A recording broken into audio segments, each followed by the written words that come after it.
Assalamualaikum warahmatullahi wabarakatuh. Kembali lagi di channel kita tercinta PPKM, portal perbincangan kala malam. Baik, kali ini kita berada di sesi cerita misteri.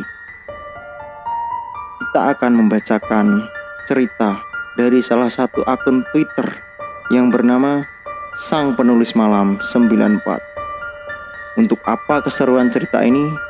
Kita saksikan intro berikut.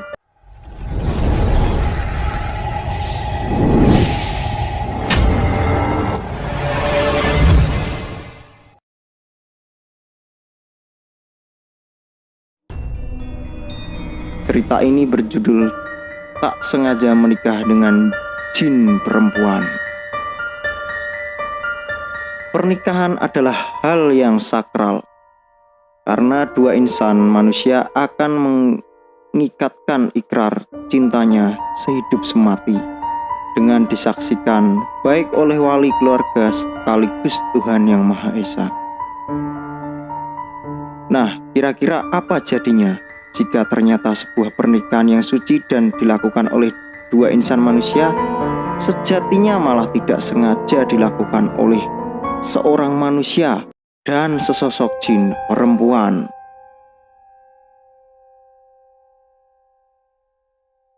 Berlatar tahun 1960-an, saat itu sebut saja Mang Mintar yang masih jejaka, seringkali ia harus membantu tugas dari sang ibu untuk mencari kayu bakar di kebun atau hutan serta mengambil air dari air terjun dekat rumahnya.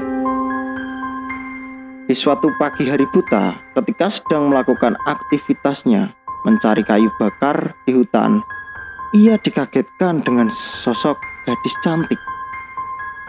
Mintar yang kala itu berumur 16 tahun, ternyata sudah mulai merasakan benih-benih cinta dari mulai pandangan pertama.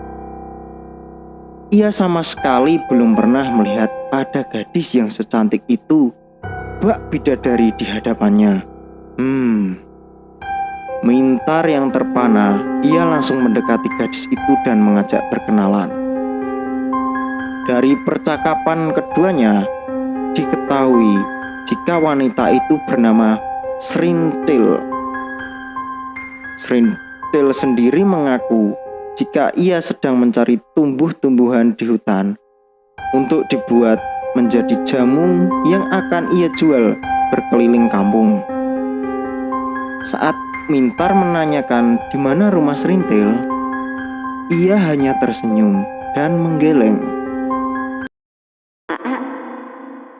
Kalau kamu tahu rumah Srintil, ikuti aja Srintil masuk ke dalam hutan. Rumahnya Srintil mah masuk dalam hutan, Ajak si gadis sambil tersipu malu. Sebenarnya Mintar saat itu membatin. Memangnya ada ya rumah atau perkampungan di dalam hutan? Kok saya nggak pernah dengar? Tanyanya. Namun karena Mintar yang sudah kesemsem dengan Srintil dari pandangan pertama, ia pun menggubris kata hatinya yang seolah tidak percaya dengan ucapan Srintil jika Srintil itu tinggal di dalam hutan. Mintar dengan senang hati menerima ajakan Srintil untuk mengantarnya pulang ke rumah. Setelah kira-kira 20 menit, Mintar berjalan dan berbincang dengan Srintil. Mintar melihat ada sebuah perkampungan yang bisa dibilang cukup padat penduduk dan rumah warga di sana nampak besar-besar.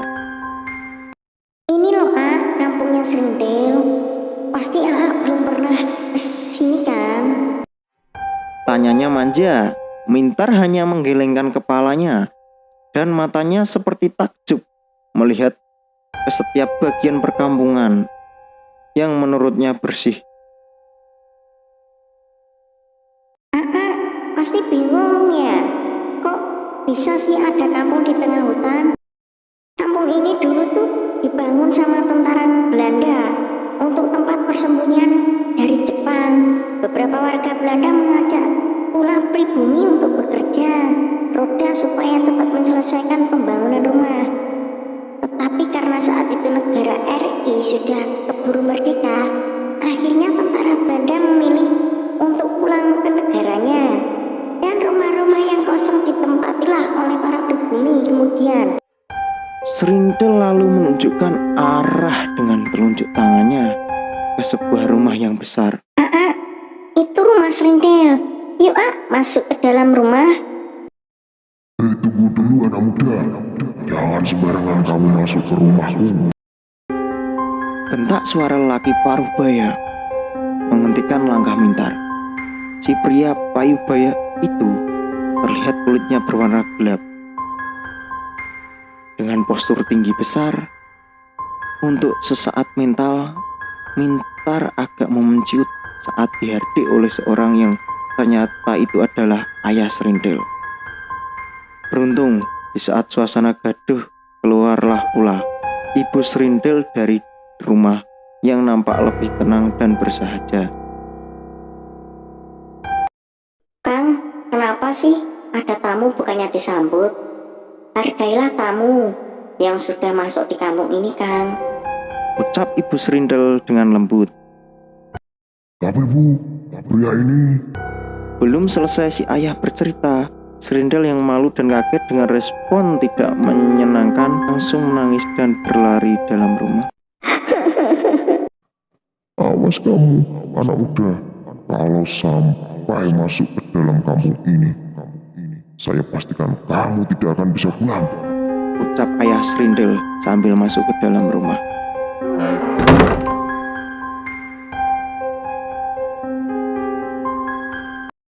Anak muda, kamu dari desa mana? Lalu kok bisa sampai sini? Mintar pun menjelaskan jika dirinya bertemu Serintil di hutan dan kemudian berniat untuk mengantarnya pulang.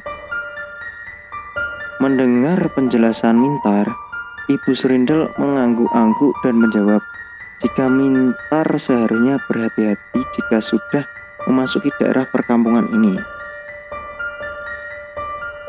Ibu Serintil tidak menjawab mengapa alasannya, namun ia meminta Mintar agar segera pulang karena fajar pagi akan menyingsing. Kamu sebaiknya pulang. Ini demi kebaikanmu, anak muda. Jika kamu terlalu lama berada di sini, takutnya kamu sudah tidak bisa pulang lagi.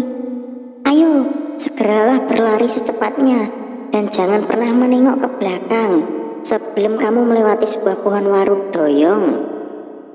Ucap ibu Serintil yang kini raut wajahnya berubah menjadi agak gelisah. Mintar pun akhirnya pamit pulang karena fajar pagi mulai menyingsing. Ia mengikuti arahan dari ibu Serintil untuk berlari meninggalkan perkampungan tanpa ia menengok ke belakang. Setelah berlari, ia pun berhasil melewati sebuah pohon waru doyong yang disebut ibu Serintil tadi. Mintar yang penasaran menengok ke belakang dan ia sangat terkejut. Sama sekali tak nampak adanya suatu perkampungan ataupun ada tanda-tanda kehidupan di belakang. Ia menyiritkan matanya menatap tajam ke arah belakang. Yang nampak hanyalah pohon rindang dengan semak belukar yang lebat. Hah? Kok bisa jalan tadi yang sudah saya lewati jadi tertutup sama semak belukar? Gak mungkin saya salah jalan, karena dari tadi saya cuma lurus mengikuti jalur ini.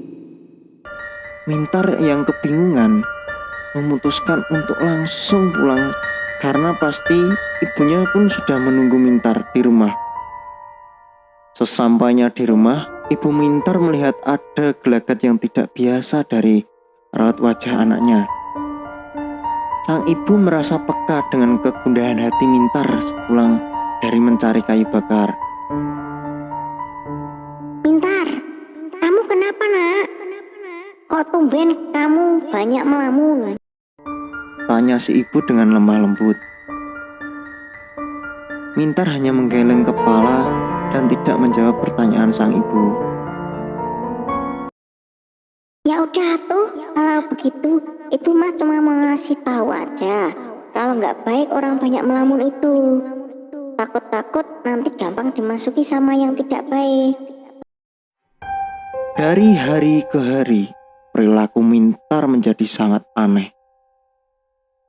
Ia yang sedang merasakan rindu, tak mau makan, tak pula terlihat ceria seperti biasanya.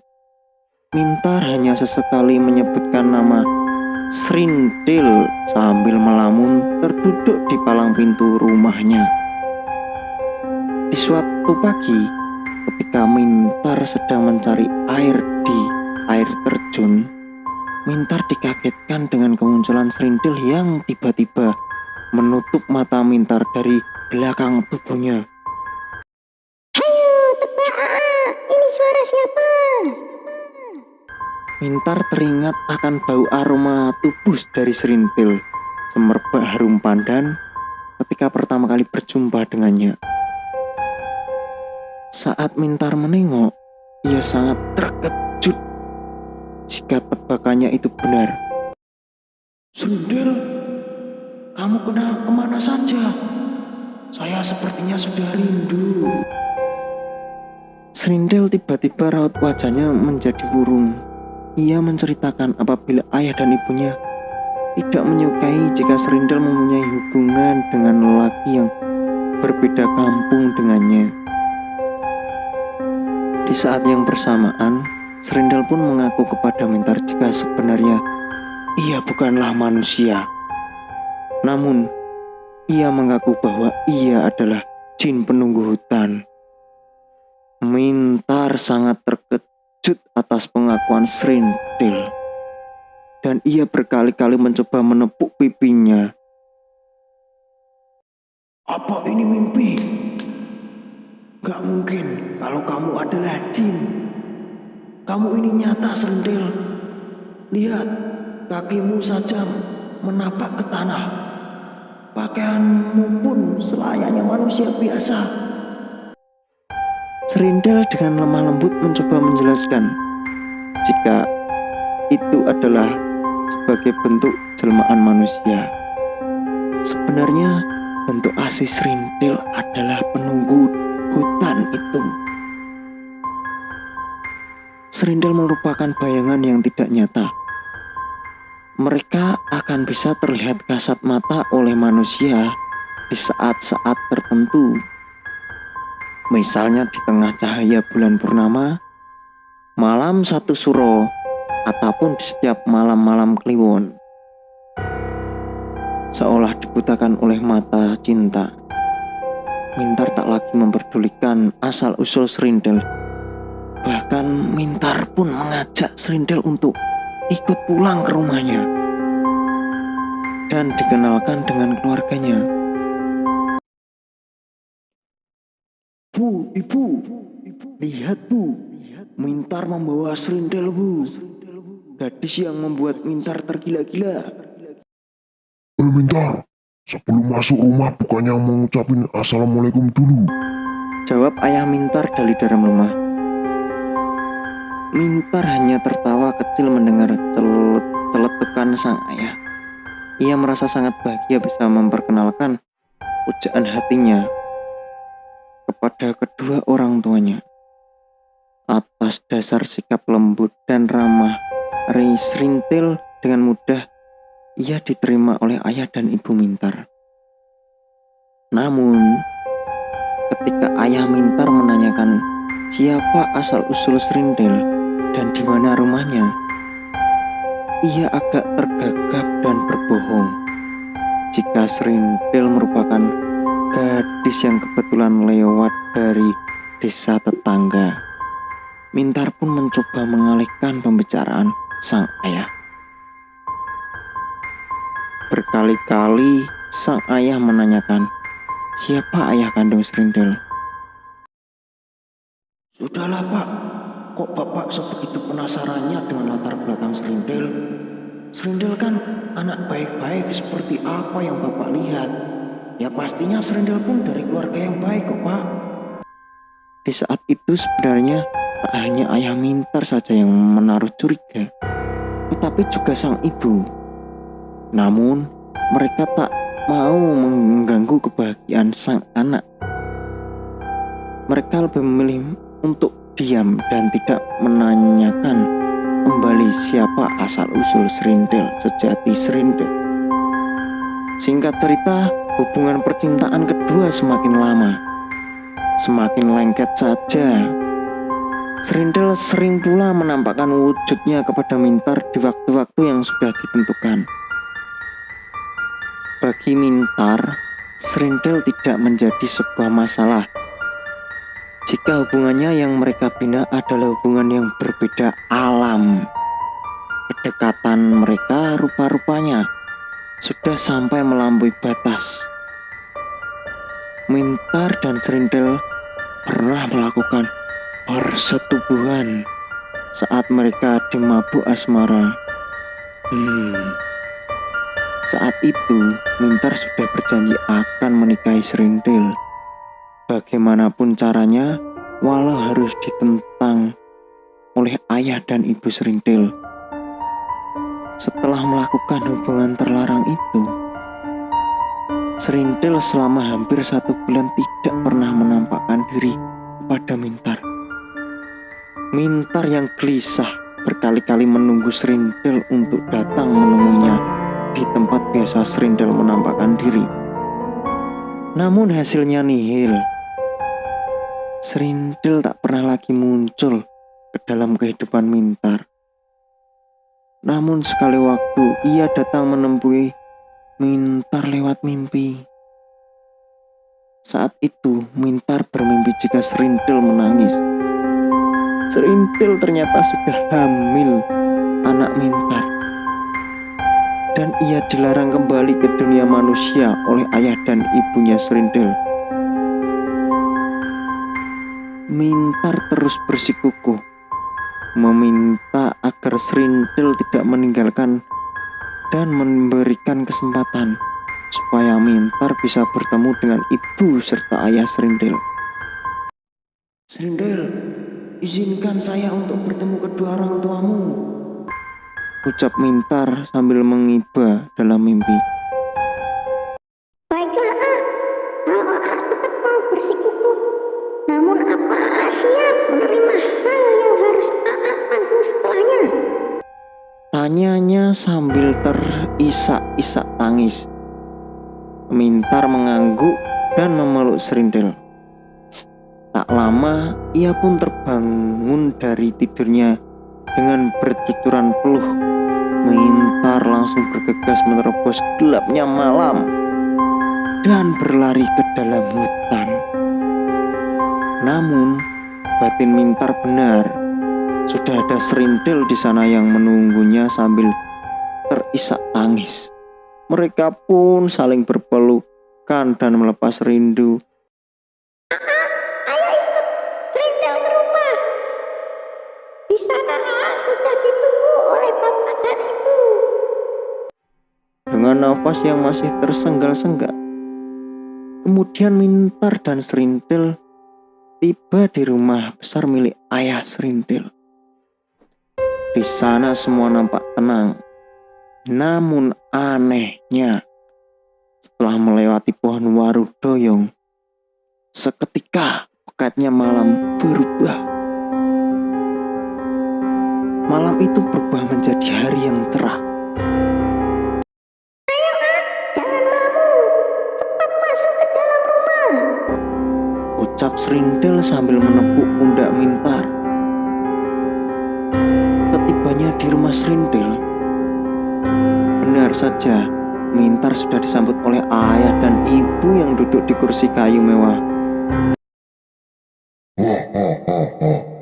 Berani sekali kau anak muda sampai datang ke sini. Apalagi kamu sudah menghamili anakku Srindel. Ucap ayah Srindel sambil duduk terpangku tangan di dada. Nak Mintar, Srindel sudah menjelaskan kepada kami akan maksud baik kedatanganmu. Namun, kami pun akan memberikan persyaratan agar kamu bisa memiliki anak kami. Tutur ibu Srindel dengan lemah lembut. Sudah Bu, cepat beritahu anak muda ini apa persyaratan agar kami bisa merestui hubungan mereka. Suara sang ayah menggelegar. Nak Mintar, jika kamu benar-benar menyintai anak kami Serindil, apa kamu bersedia menanggung resiko untuk hidup di alam jin dan tidak bisa kembali pulang? Jiwamu akan terkurung di tempat ini, anak muda. Kami memberikanmu waktu untuk berpikir. Esok Serindil akan tiba padamu. Jika kamu menolak, maka kamu tidak akan pernah bertemu dengan Serindil lagi. Mendengarkan hal tersebut, Mintar sangat terkejut. Bak disambar petir yang bergelegar di siang bolong. Ia bimbang antara memilih cinta kepada Serindil atau ia harus rela kehilangan saudara serta keluarganya di dunia nyata. Tak lama Mintar pun pamit. Ia berlari pulang ke rumahnya. Mintar kemudian melihat sang ibu, ayah, serta adik. Hatinya seperti sakit menerima kenyataan jika ia akan berpisah dengan mereka semua untuk selamanya. Mintar yang diliputi rasa gelisah gundah gulana akhirnya menceritakan semuanya kenyataan yang ia alami bersama Serindil. Yang sejatinya Serindil merupakan jin perempuan pujaan hatinya. Di luar dugaan, tanggapan ayah maupun ibu Mintar ternyata lebih legowo. Jika keputusan sang anak adalah pergi ke alam jin, mereka berdua menyetujuinya. Ayah Mintar yang terlihat tegar tak kuasa meneteskan air mata di pipinya dan berusaha menyembunyikan agar tidak terlihat lemah di hadapan anak serta istrinya. Sang ayah pun berpesan agar anak lelaki sejatinya harus bertanggung jawab. Toh ada pula jin baik dan tak selalu ada jin yang jahat. Mintar agak sedikit lega menerima keputusan dari kedua orang tuanya.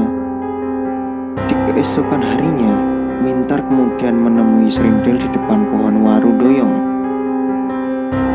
Ia langsung kembali menemui orang tua Serindil dan mantap menerima segala konsekuensinya.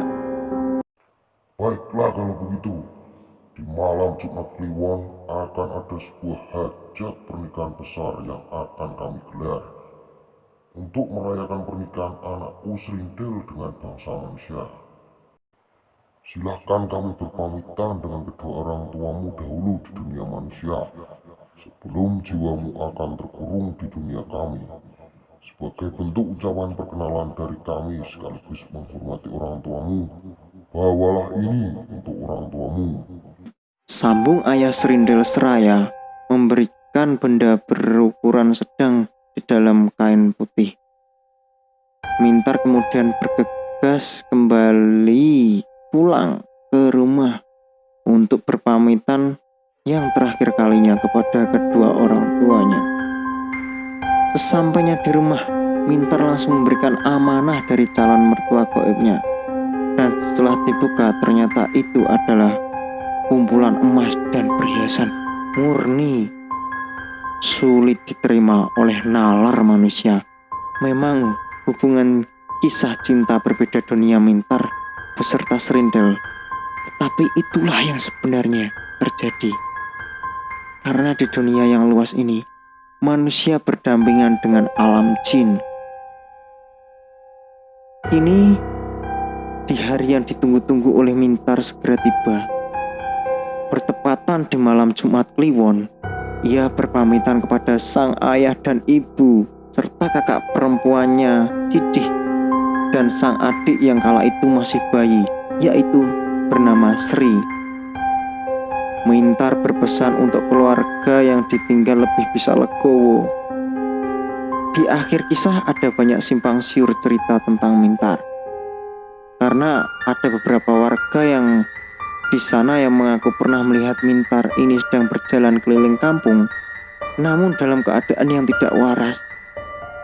Ada pula yang menuduh jika ayah serta ibu Mintar melakukan pesugihan dan menumbalkan Mintar. Keluarga pun selalu berbohong jika Mintar muda memutuskan untuk hijrah ke kota mencari kehidupan layak.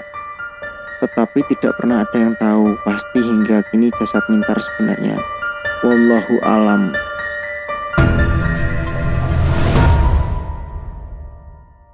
Ya, itu sebagian cerita dari PPKM Misteri yang kita kutip dari salah satu akun Twitter yang bernama Sang Penemu Nulis Malam 94. Jadi di cerita itu menggambarkan sebuah anak manusia yang bernama Mintar.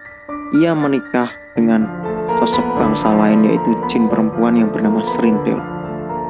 Dari keduanya mereka hamil dan hubungan itu direstui oleh kedua ayah dan ibu Mintar serta Serintil.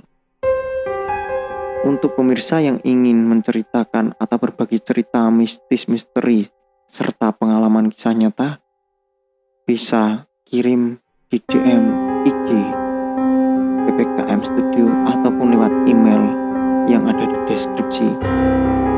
Jangan lupa tetap saksikan channel kami PPKM Studio serta tekan tombol subscribe, like, komen, serta share video dari kami agar kedepannya kami bisa menyuguhkan tontonan-tontonan video yang lebih misterius.